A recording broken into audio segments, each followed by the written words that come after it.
తెల్లవారుజాము 4 గంటలకు లేచి అభిషేకం చేయడానికి వెళ్ళేవారు. అన్ని ఏర్పాట్లు జరిగి ఉండేవి. అభిషేకం చేసి చిన్న గ్లాస్తో తీర్థం తెచ్చి అమ్మ పంచం దగ్గర పెట్టి వెళ్ళిపోయేవారు. Every minute precious. ఆయన నడుస్తూ 10 అడుగులు 5 అయ్యేటప్పటికి విజయనరసింహ హోమ్కి వెళ్ళేవారు. అప్పటికి 100 మంది నుంచి ఉండేవారు తెల్లవారకట్ట ఊళ్ళ నుంచి వచ్చి.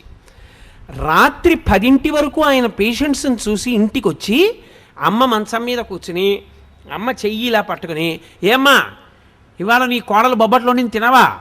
ఏం తింటాను రా, షుగర్ భయం. నీకెందుకమ్మా నేను ఉండగా, తిను ఓ బొబ్బట్టు పట్టరావే అని 2 ముక్కలు అమ్మకి పెట్టి, అమ్మ నేను వేస్తాను కదా ట్యాబ్లెట్ అని ఓ ట్యాబ్లెట్ వేసేసి అమ్మతో 4 మాటలు మాట్లాడి పక్క పక్క పక్క పక్క నవ్వి పడుకుంటే, నేను ఒకసారి వాళ్ళ ఇంటికి వెడితే వాళ్ళ అమ్మగారు అన్నారు నాతో, నాయన శరీరంలో ఓపికండి బతికాను అనుకుంటున్నావా?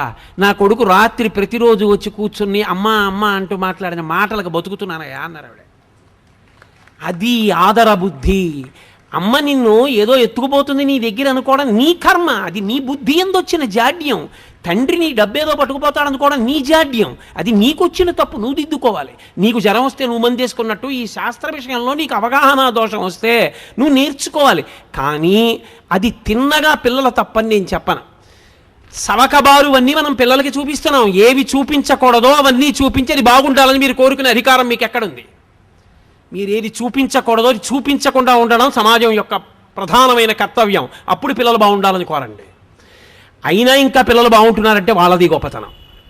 కాబట్టి తల్లి తండ్రి అంత గొప్పవాళ్ళు. ప్రెసిడెంట్ ఆఫ్ ఇండియా చేశాడు మహానుభావుడు, ప్రపంచం చేత కీర్తింపబడ్డాడు అబ్దుల్ కలాం గారు.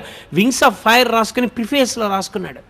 అమ్మ ఒకనాడు నేను రామేశ్వరంలో ఆకలితో ఉండి చదువుకుంటూ నీ దగ్గరికి వచ్చి చపాతీ పెట్టమంటే 2వ ప్రపంచ యుద్ధంలో గోధుమలు దొరకని రోజుల్లో నువ్వు నాకు వేడివేడిగా పొయ్యి మీద వేసి నా కడుపు నిండడానికి నువ్వు తినడం మానేసి నువ్వు పెట్టినటువంటి గోధుమ రొట్టెల వలన కలిగిన రక్తం చేత పొందినటువంటి ప్రేరణతో ఈ దేశ రక్షణ కొరకు ఉపగ్రహములను నిర్మించి భారత రాష్ట్రపతి అనిపించుకున్న ఈ అబ్దుల్ కలాం ఏదో ఒకనాడు ఈ శరీరాన్ని విడిచిపెట్టి నువ్వు ఉన్న చోటికొచ్చి నీ పాదములకు నమస్కరిస్తాడమ్మా, నీ పాదములకు ఈ పుస్తకం అంకితం అని రాసుకున్నారు. అది పరిణతి, అది పూజ్య భావన. అంటే అది ఎక్కడుందో అది చెప్పుకోవాలి. పనికి మాలిన లక్షణం మనకెందుకు? కాబట్టి ఆ విషయంలో నీ బుద్ధి యందు వైక్లభ్యం కలిగితే శాస్త్రం తెలుసుకున్న పెద్దలను అడుగు తప్ప. దోషం తల్లి నిన్నేదో చేసేస్తుంది, తండ్రి నిన్నేదో చేసేస్తాడు, నువ్వు 5 రూపాయలు సంపాదించగానే తల్లిదండ్రుల పట్ల పెడభావన కలుగుతుంది అనుకుంటే అది ఆ వ్యక్తి యందు దోషం ఏర్పడిందని గుర్తు. ఆ దోషము పరిష్కరింపబడాలి. ఆ బుద్ధి అసలు మంచిదే కాదు. తల్లిదండ్రులను మించినటువంటి వ్యక్తులు లేరు.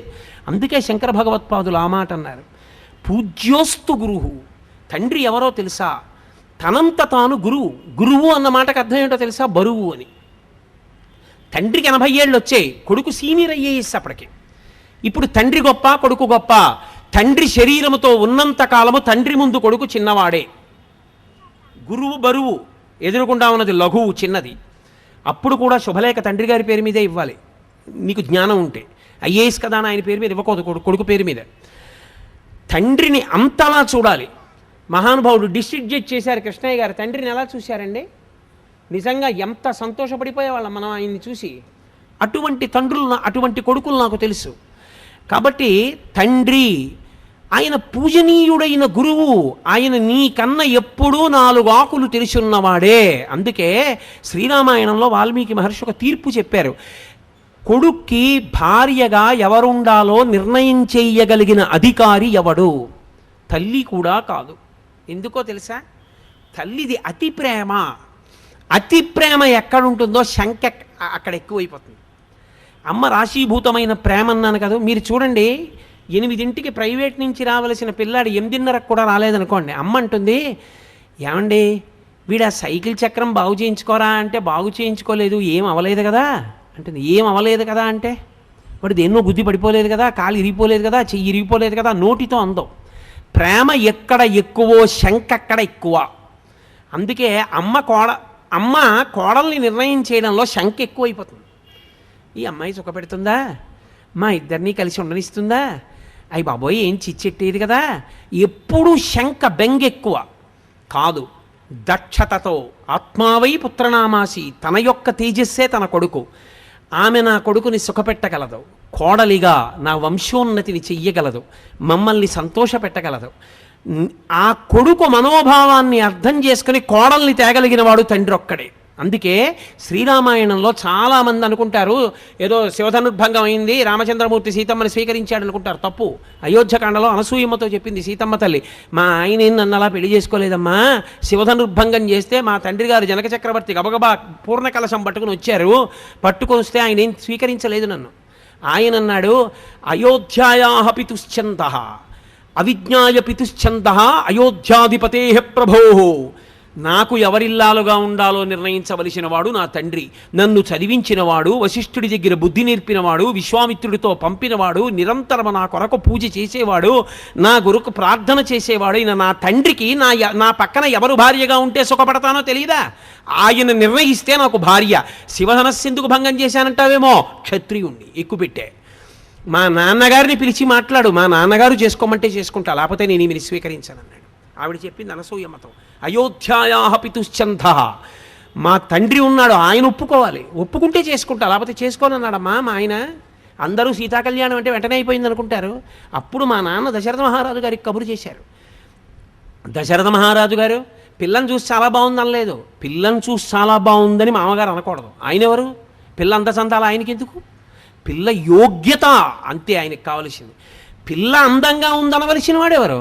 కొడుకు. నువ్వు కోడల్ని కూతురులా చూడవలసిన వాడివి, పిల్ల బాగుందో బాగోలేదో నీకెందుకు? పిల్ల సంస్కారం మంచిదిరా, కుటుంబం మంచిదిరా, పిల్ల మనస్సు మంచిదిరా, అది నువ్వు పెద్దవాడిగా లెక్క కట్టవలసింది. ఇక పిల్లని నువ్వు ఇష్టపడతావా, చేసుకో. ఒరే ఇన్ని ఉన్నాయి కానీ ప్రధానమైన ప్రతిబంధకం ఒకటి ఉంది, దానివల్ల నువ్వు ఆమెతో కలిసి సంసారం చేస్తే సుఖపడవు, అందుకని వద్దులే. మనోకోణంలో తీర్పు చెప్తాడు తప్ప శరీరగతమైన అందం మామగారికి ఎందుకు? దోషభూయిష్టం. అసలు మామగారు పెళ్లి చూపులకు వెళ్ళి ఆ పిల్ల బాగుంది, ఆ పిల్ల అంగుళం పొడుగ్గా ఉంది, ఆ పిల్ల తెల్లగా ఉంది, నీకెందుకు అవన్నీ? నీ కోడలా ఎవరనుకుంటున్నావు? మహాపాతకం మూట కట్టుకోకల్లా నీకెందుకు ఆమె అందచందాలు? నీ కొడుకుని అడుగు, ఎవరా నీకు నచ్చిందా? ఆ నాన్నగారండి నాకు చాలా నచ్చిందండి, శాబాష్ పూర్ణం చేసుకో. నువ్వు సంస్కారం చూడు, అందచందాలు నీ కొడుకు చూడాలి. నువ్వు చూడకూడదు, నువ్వు చేసిన కొడుకు దగ్గరికి వెళ్ళి అమ్మాయి చాలా బాగుందిరా అంటావా? గడ్డి తినడానికి నీ వయసు దేనికది? అందుకోసం కాదు మామగారు, ఎవడు ఎలా ఉండాలో నేర్పింది శాస్త్రం. కాబట్టి మా ఆయన ఒప్పుకోలేదు. అప్పుడు రాముడు దశరథుడిని పిలిస్తే దశరథుడు ఏం చేశాడు? సీతమ్మని చూస్తానని సీతమ్మని చూసి బాగుందనలేదు. నేను చెప్తే నా గురించి గొప్ప అనుకుంటారు, ఇదిగో మా కులగురువుని తీసుకొచ్చా వశిష్ఠుడిని, వినండి మా వంశం గురించి అన్నాడు. వశిష్ఠుడు చెప్పాడు, ఉన్నవి లేనివి దోషాలు గుణాలు అన్నీ చెప్పాడు. అన్నీ మంచివే చెప్పలేదు. వీళ్ళ వంశంలో ఒక ఆయనకి కోపం ఎక్కువ, గురువునే శపించబోయాడు. అప్పుడు ఆ నీళ్లు ఆయన పాదాల మీద పడితే ఆయన కాళ్లే కాలిపోయి కల్మషపాదుడయ్యాడని చెప్పి అది కూడా చెప్పాడు. ఏం దాపరికం పెట్టుకోవాలా? జనకుడు తన వంశం తను చెప్పలా, పిలిచాడు పురోహితుడిని, నువ్వు చెప్పవయా మా వంశం అన్నాడు. ఇప్పుడు ఆయన చెప్పాడు. ఇప్పుడు విశ్వామిత్రుడు వశిష్ఠుడు శతానందుడు నిర్ణయం చేశారు, ఈ రెండు వంశాలు ఒకరితో ఒకరు వియ్యవందొచ్చని. పెద్దలు నిర్ణయించినారు గాన శుభలేఖమే చేసి నువ్వు ప్రేమించడం కాదు, పెద్దలు నిర్ణయించాలి. అందుకని ఇప్పుడు దశరథుడు ఒప్పుకున్నాడు, మా ఆయన నన్ను స్వీకరించాడమ్మా అంది సీతమ్మ. రామాయణం జాతికి నడవడిక నేర్పినటువంటి కావ్యం. కాబట్టి తండ్రి ఆయన దృష్టికోణము ఎప్పుడూ ఒక్కటే, నువ్వు సంతోషం, నువ్వు సంతోషం, నువ్వు సుఖంగా ఉండడం, నువ్వు సంతోషం, అదొక్కటే ఆయనకు కావాలి. నువ్వు దుఃఖపడ్డం ఆయన ఒప్పుకోడు. అటువంటప్పుడు నీ దగ్గర డబ్బు తీసేసుకుంటాడు, నేనేదో చేసేస్తాడు. ఆయన జీతం గురించి, నీ జీతం గురించి ఆయనకి తెలిస్తే నువ్వేదో బెంగపెట్టేసుకోవాలని నువ్వు ఎందుకు అనుకుంటావు? అనుకోవద్దు. తండ్రి అయిన ఉత్తర క్షణంలో ఆ పురుషుని యందు ఆ లక్షణం ఏర్పడిపోతుంది. కొడుకుని సుఖపెట్టాలి వచ్చేస్తుందంటే ఆ లక్షణం. కాబట్టి ఇది తల్లిదండ్రుల యొక్క లక్షణం. అందుకే జన్మతః గురువెవరు అంటే తండ్రే. అక్షరాభ్యాసం అందుకే తండ్రితో చేయిస్తారు. అంత సుఖపడాలి, వృద్ధిలోకి రావాలన్న హృదయంతో చేయిస్తాడు. కాబట్టి కొడుకు వృద్ధిలోకి వస్తాడని ఏ కొడుకుకైనా అక్షరాభ్యాసం తండ్రి చేయించడమే వేదం అంగీకరించిన ప్రమాణము. మీరు బాగా చదువుకున్నవారు కదండి, మీరు అక్షరాభ్యాసం చేయించండి అని అడగకూడదు. అసలు నన్ను ఎందరో వచ్చి అడుగుతుంటారయ్యా మీరు అక్షరాభ్యాసం చేయించండి ఒక్కసారి, మా మనవండి మా అబ్బాయి నేను చెయ్యనని చెప్తాను. నేను చెయ్యను, అలా చేయకూడదు. నువ్వెందుకు చెయ్యవు? నువ్వు తండ్రివి, నువ్వు గురువు, నువ్వు చెయ్యి అని చెప్తుంటాను. ఎక్కడో కొన్ని కారణముల చేత కొన్ని ప్రత్యేక పరిస్థితులలో అది ధర్మం అంగీకరించింది, అక్కడ నేను చెయ్యవలసిందే అన్న వాటిని మాత్రం సంవత్సరానికి ఒక్కసారి విజయదశమి నాడు పరదేవత దగ్గర కూర్చుని 2, 3 అక్షరాభ్యాసాలే చేయిస్తాను తప్పించి ఎప్పుడు ఎవరికి అక్షరాభ్యాసం చేయించను. ఎందుకంటే వేదం అలా అంగీకరించింది. తండ్రి చేయిస్తే వాడు వృద్ధిలోకి వస్తాడు. నీకు మంత్రం ఎవరు ఉపదేశం చేశారు ఉపనయనంలో? తండ్రే. ఎందుకు చేయించారు? ఇంకోళ్ళకి తెలియదా గాయత్రి మంత్రం? తండ్రి ఎందుకు చేయాలి? గురుత్వం తండ్రిది. ఆయన పూజనీయుడు. ఆయన కన్న పూజనీయుడు లోకమునందు వేరొకడు లేడు. పూజ అన్న మాటకు అర్థం ఏంటో తెలుసా? ఎవరిని నువ్వు గౌరవిస్తే నీకు గౌరవం వస్తుందో దానికి పూజ అని పేరు. నేను భగవంతుడి పట్ల కృతజ్ఞుడనై పూజ చేస్తే లోకం నన్ను పూజిస్తుంది. అయా ఈయన కృతజ్ఞత ఉన్నవాడండి అని. తండ్రికి నువ్వు నమస్కారం చేస్తే లోకమంతా నీకు నమస్కారం చేస్తుంది. కృతజ్ఞత కలిగియుండుట, పూజనీయత పొందియుండుట, పూజించుట. తనంత తాను సహజ సిద్ధముగా పూజనీయుడు ఈ లోకమునందెవరు? తండ్రియే. ఆయన ఏం చదువుకున్నాడు, ఎంత చదువుకున్నాడు, ఎంత డబ్బు ఉంది, ఏం చేశాడు అనవసరం. నీకు తండ్రి పూజనీయుడు, అంతే శాస్త్రం. ఇప్పుడు మిగిలిన వాళ్ళు తండ్రి లేకపోతే అన్నగారిది. కానీ అన్నగారి ఎంత దోషం ఉన్నవాళ్ళు ఉంటారు లోకంలో. త్యాగరాజస్వామి వారి పెద్దన్నగారు లేడు, జపేశుడు ఉన్నాడు. నేను మొన్న తిరువాయూరు వెడితే ఇప్పుడు జపేశుని యొక్క వంశంలో వాళ్ళే అక్కడ అర్చకత్వం వహిస్తున్నారు. మేము 7వ తరం వాళ్ళమండి.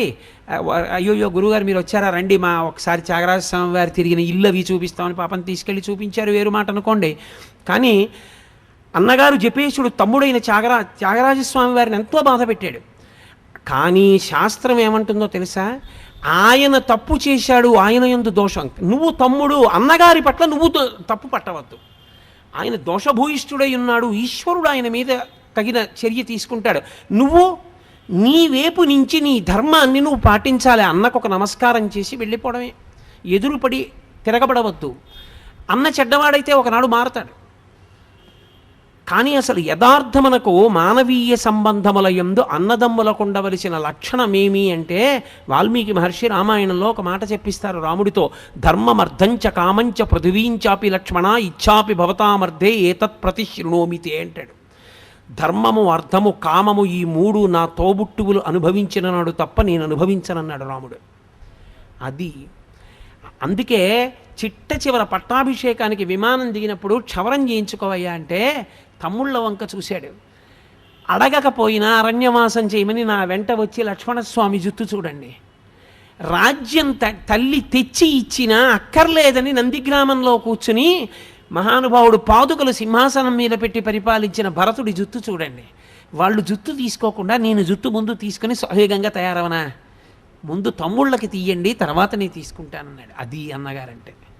ఉండరా దోషభూయిష్టమైన అన్నదమ్ములు ఉంటారు, కానీ లోకంలో ఆదర్శవంతమైన అన్నదమ్ముల్ని తీసుకోవాలి. అందుకే శ్రీరామాయణ కావ్యం ఒక్కటే లోకమునకు ఎన్నో నేర్పుతుంది. మీరు చూడండి, వాలి సుగ్రీవుడు భార్యను కూడా వాలెత్తుకుపోతాడు. అదో అన్నదమ్ములు. వాలి చచ్చిపోయాడు, సుగ్రీవుడు మిగిలాడు. రావణ విభీషణ కుంభకర్ణులు. విభీషణుడు ధర్మాత్ముడు, ఎంత చెప్పాడో అన్నయ్య వద్దన్నయ్య, అన్నయ్య వద్దన్నయ్య. తమ్ముడు చెప్పాడు, వినలేదు, బయటికి గెంటేశాడు. రావణుడు చచ్చిపోయాడు, కుంభకర్ణుడు చచ్చిపోయాడు, విభీషణుడు మిగిలాడు. ఈ విభీషణుడు ఈ సుగ్రీవుడు రామపట్టాభిషేకానికి వచ్చారు. విమానంలోంచి రామచంద్రమూర్తి కిందకి దిగుతున్నారు. భరతుడు పరుగున వెళ్ళి నేల మీద పడి నమస్కారం చేసి చెప్పుల జత తీసుకొచ్చి, అన్నయ్య 14 ఏళ్ళు అడవుల్లో తిరిగావన్నయ్య నా వల్ల, మా అమ్మ కోరబట్టి, అన్నయ్య తొందరగా చెప్పులు వేసేసుకో అన్నయ్య అని కాళ్ళ కింద చెప్పులు పెట్టాడు. మొదట ఏడిచిన వాళ్ళు ఎవరో తెలుసా? సుగ్రీవుడు, విభీషణుడు. అరే అంత తపస్సు చేసినవాడు రామ, అన్నయ్య 3 లోకములను శాసించినవాడు చచ్చిపోయాడు రా, అనవసరంగా అన్నీ చెప్పేశాను. ఇలా మేము కలిసి ఉండలేకపోయాను రా, ఆ అన్నయ్య చచ్చిపోయాడు. ఎంత గొప్పవాడు రా కుంభకర్ణుడు. పాపం నిద్రపోతూ లేచి అన్నం తిని పడుకునేవాడు రా, బ్రహ్మగారి శాపానికి చచ్చిపోయాడే. కళ్ళొత్తుకున్నాడు. సుగ్రీవుడు, అరే ఇంద్రాంశలో పుట్టాడు మా అన్న, ఏడి చచ్చిపోయాడు అని తమ్ముడు కళ్ళొత్తుకున్నాడు. నువ్వు కలిసి ఉన్న అన్నదమ్ముల్ని చూసి నువ్వు ఏడిచే రోజు తెచ్చుకోకు. నువ్వు కూడా కలిసి ఉండడం జీవితంలో నేర్చుకో. కానీ ఒక్కటి మాత్రం నేను యథార్థం చెప్తున్నాను, ఇది చెప్పినంత తేలిక మాత్రం కాదు. ఎందుకో తెలుసా? అన్నగారు మహాధర్మాత్ముడైతే అన్నగారి మొహం చూడడానికి ఇష్టపడని తమ్ముళ్ళు నాకు తెలుసు. ఆయన మహాధర్మాత్ముడు. ఆయనే తమ్ముడు సొమ్మెత్తుకుపోయేవాడు, తమ్ముడు పాడైపోవాలని కోరుకునేవాడు కాదు. ఎప్పుడూ తమ్ముడు వృద్ధిలోకి రావాలని కోరుకునేవాడే. అయినా అన్నగారి ముఖం చూడని తమ్ముళ్ళు నాకు తెలుసు. తమ్ముడు చాలా యోగ్యుడే, కానీ తమ్ముడి ముఖం చూడని అన్నలు నాకు తెలుసు. అటువంటి వాళ్ళు మాత్రం నా ఎరుకలో ఉన్నారు. దీనికి పరిష్కారం ఎవరి చేతిలో ఉందని అడిగారు. తల్లిదండ్రులు చూస్తారు. వాళ్ళ తృప్తి కొరకు నువ్వు చెయ్యాలి. అందుకే ఎంత కొట్టుకు చచ్చిపోయినా ఒక్కసారి మాత్రం కలుసుకోమని చెప్పింది శాస్త్రం. అప్పుడు కూడా కలుసుకోకపోతే ఇక ఆ అన్నదమ్ములు మేము ఫలానా వారి కొడుకులవండి అని చెప్పుకోవడానికి అనర్హులు. తండ్రి కానీ తల్లి కానీ చనిపోయిన రోజు వస్తే అన్నదమ్ములు ఆ రోజున కలిసి ఆ ముందు పుట్టినవాడి చెయ్యి కింద పెట్టి వెనక పుట్టిన వాళ్ళు పైన చేతులు పెట్టాలి. అక్షయతృప్తి ద్వారా పునరావృత్తిరహిత శివసాయుజ్య సిద్ధ్యర్థం అని చెప్తూ నీళ్లు పోస్తాడు. ఆకరణ పుట్టినవాడు పోసిన నీళ్లు అక్షతలతో కలిపి పెద్దవాడి చేతి మించి కింద పడాలి.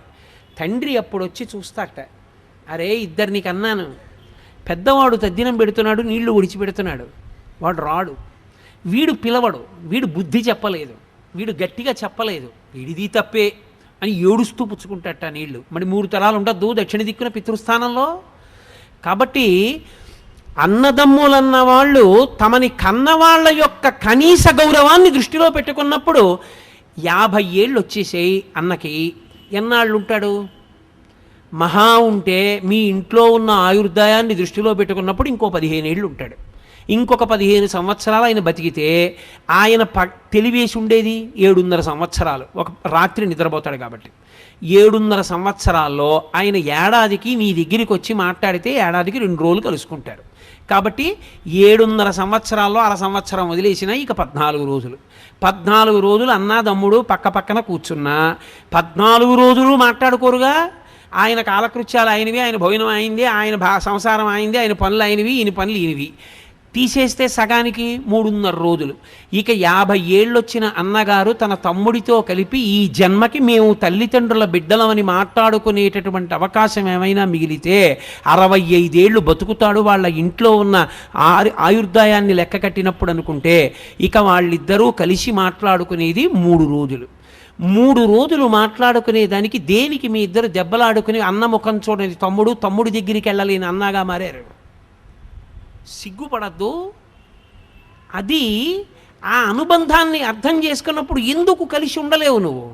ఎందుకు సంతోషంగా ఎక్కడ మీ ఇద్దరికి అభిప్రాయ భేదం లేదో ఆ విషయాన్ని మీ ఇద్దరు మాట్లాడుకుని వెళ్ళిపోతే సరిపోయిందిగా. ఏది అభిప్రాయ భేదమో దానికి ఎందుకు చొక్కా పట్టుకుంటారు? ఏది ఇద్దరు కలిసి ఉండగలరు. నీకు దోసకాయ పప్పు ఇష్టం, అన్నయ్య వచ్చాడు దోసకాయ పప్పు ఇవే, అన్నయ్య నీకు దోసకాయ పప్పు ఇష్టం రా, ఇంకొంచెం వేసుకో అని తమ్ముడు గరిటితో ఇలా వేశాడు అనుకోండి. 50 ఏళ్ళు దాటిపోయిన అన్నగారికి తమ్ముడు అన్నయ్య నీకు దోసకాయ పప్పు ఇష్టం అన్నయ్య అని ఒక్క గరిటె దోసకాయ పప్పు వేస్తే అన్న పొందేటటువంటి ఆనందం మీరు ఆలోచించండి. చూడవే వాడంతా గుర్తుపెట్టుకుని దోసకాయ పప్పు ఏమన్నా నాకు దోసకాయ పప్పు వేసాడే ఎంత పొంగిపోతాడు. అది చాలు ఆయనకి ఏమైనా ఉంటే మారిపోవడానికి. అరే ఆ ఒక గరిటె దోసకాయ పప్పు అన్నయ్యని ఇంటికి పిలిచి పెట్టడానికి నీకు ఐశ్వర్యం పాడైపోయిందా? ఏమి నీ కర్మ? ఎందుకు దెబ్బలాడుకున్నావు? దేనికి మాట్లాడవు? ఇది మనస్సు యందు ఏర్పడినటువంటి దోషం. దీన్ని దిద్దుకోవాలి. 50 ఏళ్ళు వచ్చి నీకును 45 ఏళ్ళు వచ్చిన తమ్ముడికి ఎవరు పాఠం చెప్తారు? తెల్లవారు లేస్తే 50 మందికి నువ్వు చెప్తున్నావా? నీకెవరు చెప్తారు వచ్చి? ఇది కర్మ. దీన్ని మార్చుకోవాలి. మార్చుకుని మనసుని సంస్కరించుకోవలసి ఉంటుంది. అది లేనినాడు ఆ మానవీయ సంబంధములకు అర్థం లేదు. రాముడు ఏడిచాడు, బ్రహ్మాస్త్రం వేస్తే లక్ష్మణుడు పడిపోతే ఆయన ఏడిచిన ఏడుపు మీరు చదివితే రామాయణంలో అసలు మానవీయ సంబంధములకున్న అందం తెలుస్తుంది. ఆయన అన్నాడు, దేశే దేశే కలత్రాని దేశే దేశే చ బాంధవాః. ఒరే నాకు భార్య లేదని బాధ లేదురా, ఇంకో దేశం పెడితే నాకు పిల్లనిస్తారా, పెళ్ళం మళ్ళీ దొరుకుతుందంటే సీతమ్మని తక్కువ చేశాడని కాదు, భార్య దొరుకుతుందిరా. కానీ అమ్మకి నాన్నకి పుట్టిన వాళ్ళము అన్న వాళ్ళల్లో తోడ పుట్టినవాడన్నవాడు ఇక మళ్ళీ నాకు రాడుగా, దశరథుడు చచ్చిపోయాడుగా, ఇంకెక్కడి నుంచి వస్తారా తోడ పుట్టిన వాళ్ళు? నువ్వు వెళ్ళిపోయావా నాకన్నా ముందని ఏడిచాడు. అది అన్నదమ్ములంటే. రామాయణాన్ని మీరు చదివితే అసలు ఒక అన్నగా, ఒక తమ్ముడిగా, ఒక కొడుకుగా, ఒక బావగా, ఒక అల్లుడిగా అసలు ఎలా నిలబడాలో, ఎలా మాట్లాడాలో, ఎలా ప్రవర్తించాలో అర్థమవుతుంది. ఈ దేశానికి వచ్చిన పెద్ద దరిద్రం ఎక్కడొచ్చిందంటే రామాయణ భారత భాగవతములు లౌకిక రాజ్యం అన్న పేరుతో చెప్పకూడదన్న మాట పిల్లలకి ఎప్పుడు ప్రారంభమైందో అక్కడ ప్రారంభమైంది పతనం. రామాయణ భారత భాగవతాలు పిల్లలకి చెప్పడం పాఠ్యాంశములుగా మారితే అప్పుడు నిజంగా అర్థమవుతుంది. సుఖమన్న మాటకు అర్థం ఏమిటో రామాయణం వింటే అర్థమవుతుంది. ఒక్క మాట అన్నాడు దశరథుడు, ఒరేయ్ నాన్న, నేను కైకమ్మకి మాట ఇచ్చానని కదా వెళ్ళిపోతున్నావు, ఒక్క పని చేయరా, నేను కైకమ్మకి మాట ఇచ్చాను, రాజ్యం తీసేసుకోమని అయిపోయిందిగా, నా పని అయిపోయింది, ఒక్క పని చేయి, రాజ్యం క్షత్రియ భోజ్యం, నేను 60,000 సంవత్సరముల వయస్సు పెద్దవాణ్ణి అయిపోయాను, నీ ముందు నిలబడి యుద్ధం చేయలేను, యుద్ధం చేసి బాణాలతో నన్ను కొట్టేసి బంధీకృతుణ్ణి చేసి కారాగారంలో పరేసి రాజ్యం తీసేసుకోరా, నేను కారాగారపు ఊచల్లోంచి నిన్ను చూస్తూ బతికేస్తాను రా, నిన్ను చూడకుండా ఉండలేను రా అన్నాడు. అది తండ్రి అంటే కొడుకన్న రామచంద్రమూర్తి అన్నారు, నాన్న, తండ్రిని సత్యవాక్య పరిపాలకుణ్ణి చేసి తండ్రిని ఊర్ధ్వలోకముల యందు నిలబెట్టినవాడు కొడుకు, అంతేగాని రాజ్యం కోసం అలా చేయనా, వద్దు నాన్న, ఎన్నాళ్ళు 14 ఏళ్ళు తిరిగి వచ్చేస్తానని వెళ్ళిపోయాడు. అది కొడుకు, అది తండ్రి. రామాయణం చెప్పకుండా చెప్తుంది రాముడంటే, తండ్రి అంటే ఏమిటో, కొడుకంటే ఏమిటో. తండ్రి ఎంత వెంపర్లాడతాడో రామాయణంలో ఒక మాట చెప్తాను మీకు. కౌసల్య వెళుతోంది, రాముడు అక్కడ కొండ మీద ఉన్నాడని తెలిసి దర్భలు దక్షిణ దిక్కుకి కొసలుండేటట్టుగా పెట్టబడి దాని మీద గారపిండి ముద్దలు కనబడ్డాయి. కౌసల్య నేల మీద పడి గుండెలు బాదుకుని ఏడిచింది. నా కొడుకు రాముడు గారపిండి ముద్ద తింటున్నాడు, తినడానికి పళ్ళు కూడా లేవన్నమాట అంది. ఎలా తెలుసని అడిగారు. కొసలు దక్షిణ దిక్కుకున్నాయి అంటే తద్దినం పెట్టాడు. ఎవరికి పెడతాడు? తండ్రికి పెట్టాడు. చచ్చిపోయాడని తెలిసింది.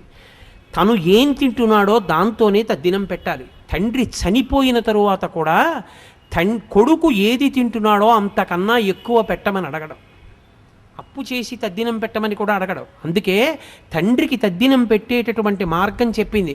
నువ్వు తద్దినం కూడా పెట్టలేకపోతే, నాన్నగారి తద్దినం కూడా పెట్టలేకపోతే, తద్దినం వచ్చిన తిథి నాడు మధ్యాహ్నం 12 గంటలకి లేచి నిలబడి గుమ్మం వంక 2 చేతులు ఇలా అంటే చాలు, తండ్రి సంతోషపడిపోయి ఆశీర్వచనం చేసి వెళ్ళిపోతాడు. నాన్నగారండి ఏమీ లేదు పెట్టడానికి అని ఇలా అంటే చాలు, ఆశీర్వచనం చేస్తాడని వేదం చెప్తోంది. అమావాస్య నాడు 12ంటికి అలా చెప్పమని చెప్పింది, పితృతిథి కాబట్టి. తండ్రి పెట్టమని అడిగేవాడు కాడు. తండ్రి నీకేదుందో దాంతో పెట్టు, అది శ్రాద్ధము. శ్రద్ధ, సా శ్రద్ధ కవితా సిద్ధి ఇలా వస్తూపలభ్యతే అంటారు శంకరులు. అది తండ్రితనం అంటే. శరీరం విడిచిపెట్టాక కూడా కొడుకు గురించి అలా ఆలోచిస్తాడు. నా కొడుకు గారపిండి ముద్దలు తింటున్నాడు, అందుకే గారపిండి ముద్దలతో తద్దినం పెట్టాడని ఏడిచింది కౌసల్య. రామాయణాన్ని రామాయణంగా మీరు చదవండి. మానవీయ సంబంధముల గురించి కోటేశ్వరరావు ఉపన్యాసం చెప్పక్కర్లేదు. రామాయణం చదువుకోకపోవడం, కోట్ల రూపాయల ఆస్తి ఉన్నా, ఇంట్లో ఎన్ని పనికిమాలిన వస్తువులున్నా శ్రీరామాయణం 7 కాండలు కనపడకపోవడమే జాతి దరిద్రానికి కారణం. శ్రీరామాయణం చదువుకోవడం అలవాటైతే నువ్వు ఎలా బ్రతకాలో అలా బ్రతకగలవు. నీకెవ్వరూ ఏమీ చెప్పక్కర్లేదు. ఒరే నాన్న నువ్వు ఇలా ఉండరా అని చెప్పక్కర్లా. మంచి కొడుకు, మంచి అల్లుడు, మంచి తమ్ముడు, మంచి అన్న, మంచి పౌరుడు అన్నీ నువ్వే. అది తల్లిదండ్రులంటే. కాబట్టి తల్లిదండ్రులను నింద చేయవద్దు. పరమ పూజనీయుడు తండ్రి. ఇంకింతకన్నా ఏం చెప్పాలి తండ్రి గురించి? ఎక్కడ శాస్త్రాలు తక్కువ చేసి చెప్పాయి. నువ్వు చదువుకోకపోతే నీ తప్పు. శాస్త్రం మీదకి ఎందుకు నెడతావు?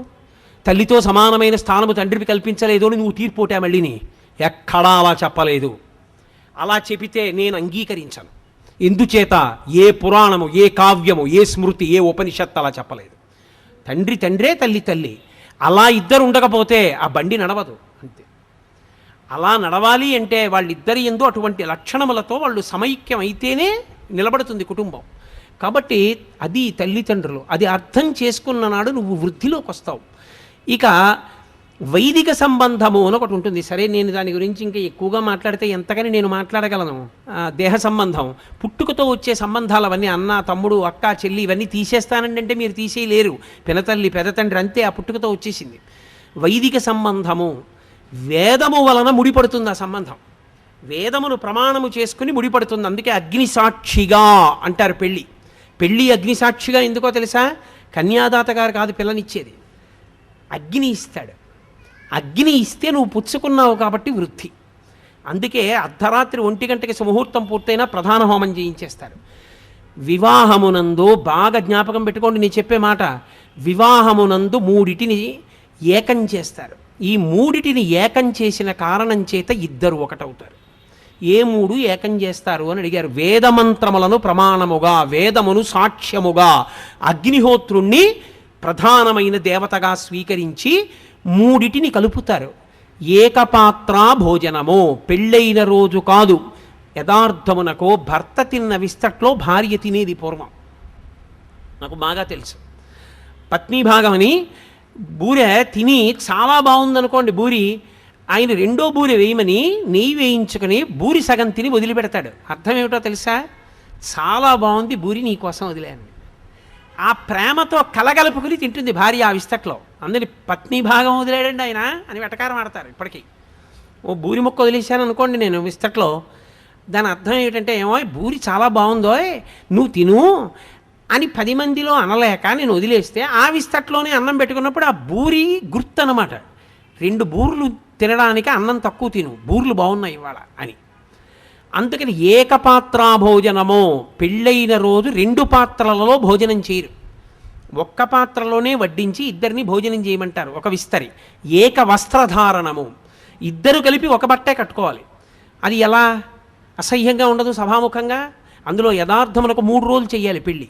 3 రోజులు పెళ్లి చేసినప్పుడు మంగళస్నానం అని చేయిస్తారు పీటల మీద తీసుకొచ్చేటప్పుడు. ఏ మంగళస్నానం చేశారో ఆ మంగళస్నానం చేసిన బట్టలతోటే 3 రోజులు ఉండాలి, ఇక మధ్యలో స్నానం చేయకూడదు.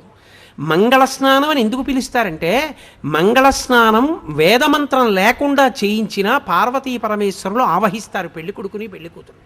అందుకని వాళ్ళు నిత్యశుద్ధులు. ఎవరైనా జ్ఞాతి చచ్చిపోయినా ఇక వాళ్ళకి అశౌచం రాదు, 3 రోజులు నిలబడుతుంది అది. కాబట్టి 3 రోజులు ఇక స్నానం చేయరు. ఏకవస్త్రం ఎలా కట్టుకుంటారు? ఇద్దరు కలిపో బట్ట ఎలా కుదురుతుంది? అందుకని ఆమె బట్ట ఈమె బట్ట కొంగులు ముడి వేసేస్తారు. బ్రహ్మముడి పడిందిరా అంటారు. బ్రహ్మముడి పడిందిరా అంటే ఒక బట్ట కట్టుకున్నారు, ఒక పాత్ర యందు భోజనం చేశారు, అన్యోన్యంగా బతికిన దంపతులకి తాంబూలం ఇచ్చి ఏకశయ్యాగతులు అవుతారు. ఈ 3 ఏకమవడం బయట మీ ఇద్దరూ ఏకమై ఉండడం కాదు, మీ మనసులు కూడా అలా ఏకమవ్వాలని చెప్పడానికి అఘోర చక్షుహు అన్న మంత్రం చెప్తూ సుముహూర్తానికి ఒకరి కన్నులలో ఒకరు చూసుకుని జీలకర్ర బెల్లం పెట్టుకుంటారు. జీలకర్ర బెల్లం ఎందుకు పెట్టుకోవడం అంటే, జీలకర్ర మంగళద్రవ్యం, బెల్లం నిలవ దోషం లేని పదార్థం. రెండిటినీ కలిపి నూరితే అందులోంచి ధనాత్మక విద్యుత్ వస్తుంది. అది బ్రహ్మస్థానమునందు పెట్టుకుంటే ఇద్దరి మధ్య అన్యోన్యత అంకురిస్తుంది. నేను ఇలా అన్నానని అనుకోకండి, షష్ఠి పూర్తి అయిపోయింది ఆయనకి, ఆవిడ లోకం దృష్టిలో అమ్మమ్మ అయిందేమో, ఈయనకి మాత్రం కొత్త పెళ్లి కూతురులాగే ఉంటుంది. అలా ఉండాలనే వేదమంత్రం చెప్పింది. అందుకే తాళి కట్టేటప్పుడు కాడి పెట్టి నీళ్లు పోస్తారు. హరదత్తాచార్యులు వారు వ్యాఖ్యానం చేశారు, చర్మవ్యాధులు వచ్చి ఒంటి మీద మచ్చలు వస్తే భర్తకి భార్య ఎందు అనురక్తి పోతుంది. అలా వివర్ణము కాకుండా ఎన్నేళ్ళొచ్చినా ఆయన అనురక్తి ఆమె యందు మాత్రమే నిలబడేటట్టుగా దేవతల యొక్క అనుగ్రహాన్ని కురిపిస్తారు ఆ సమయంలో మంత్రముల చేత. అందుకని కాడితో నీళ్లు పోయించి మంగళసూత్రం కట్టిస్తారు. ఇది వేదము చేత పడిన ముడి, వేదము ప్రమాణముగా పడిన ముడి. చిత్రం ఏమిటో తెలుసా? ఈ ముడిని బట్టే నిన్ను కన్న తల్లిదండ్రుల అభ్యున్నతి కూడా ఆధారపడుతుంది. చిత్రం ఏమిటంటే, లోకంలో అన్నిటినీ దాటి పరమ పవిత్రమైపోయిన అనుబంధం ఏది? భార్యాభర్తల అనుబంధమే. అందుకే విశ్వనాథ సత్యనారాయణ గారు 1000 పడగలు రాస్తూ అబ్బా ఓ మరచెంబును అడ్డుపెట్టి దాంపత్యాన్ని వర్ణించాడు మహానుభావుడు. కాబట్టి వాళ్ళిద్దరి మధ్య పెరుగుతున్న కొద్దీ అనుబంధం, మొదట్లో ఇద్దరి మధ్య ఆకర్షణ కారణం అవుతుంది, కానీ షష్ఠి పూర్తికి వచ్చేటప్పటికి ఆ దంపతుల యొక్క లక్షణం ఎలా ఉంటుందో చెప్పారు. అసలే అది కొత్తపల్లి కొబ్బరి మామిడి పండు మా గోదావరి జిల్లాలో దొరుకుతుంది. అబ్బో ఎంత రుచో! అది ముగ్గిపోయింది సువాసన. ఏదో పరక మామిడి పళ్ళు కొన్నాడు, 13 మామిడి పళ్ళు తెచ్చి పైన గడ్డేసి సర్దుతున్నాడు. కింద తేనె జాడి ఉంది, రోజు శివానికి అభిషేకం చేసుకోవడానికి పుట్ట తేనె తెచ్చాడు, అక్కడ పెట్టాడు. ఈ 13 పళ్ళు పేరుస్తుండగా ఓ పండు జారి టపుక్కుని నేతి జాడీలో పడిపోయింది. ఆయన చూసుకోలేదు, ఇలా చూసి పళ్ళన్నీ తీసి పైన పేర్చాడు. 12 ఇచ్చాడు. చూసావా ధూర్తుడు, నేను లెక్క పెట్టలేదు, 13వ పండు పోయింది, వాడు ఇవ్వలేదు అనుకున్నాడు. సరే 12 పళ్ళు తినేశాడు. ఇక సోమవారం అభిషేకం చేస్తాడు. 2 సోమవారాలు ఊళ్ళో లేడు. 3వ సోమవారం వచ్చి అభిషేకం చేద్దామని నేతి జాడీలో పాత్ర ముంచాడు. ఇప్పుడు అందులోంచి మామిడి పండు పైకి వచ్చింది. అసలే కొత్తపల్లి కొబ్బరి, దాని మీద ముగ్గిపోయింది. 2 వారాలు తేనెలో ఉండిపోయింది. ఇప్పుడు దాని రుచికి కొత్తపల్లి కొబ్బరి ముగ్గని పండుకి సామ్యం ఉంటుందా? షష్ఠి పూర్తి నాటి అనుబంధం అది. అప్పటికి ఆయన అంటాడు, ఇంత పిచ్చిది ఏమిటో పర్వాలేదులేండి, కొడుకు జాగ్రత్తగా చూస్తాడు అంటాడు. ఆవిడంటుంది, మహానుభావుడు మళ్ళీ జన్మంటూ ఉంటే ఆయనకే ఇల్లాలు అవ్వాలంట. అప్పటికి ఆ అనుబంధంలో ఉన్న పవిత్రత అది. కాబట్టి ఆ భార్యాభర్తల సంబంధం ఉందే అసలు అద్వితీయం. అనసూయమ్మ రామాయణంలో మాట ఉంది, అమ్మా నేను నీతో ఒక మాట చెప్తానని సీతమ్మతో చెప్తూ అంది, అనుశిష్టాం, నేను లోకంలో అత్యంత గొప్ప వ్యక్తి అని చెప్పదగిన వాడంటూ ఉంటే కృతమిహావ్యయం అంది. రాశీభూతమైన తపస్సెవరో తెలుసా? భర్తయే. ఆమెకి ఏం తెలుసు ఏం తెలీదు అనవసరం, ఆయన ఇల్లాలు గౌరవం అంతే.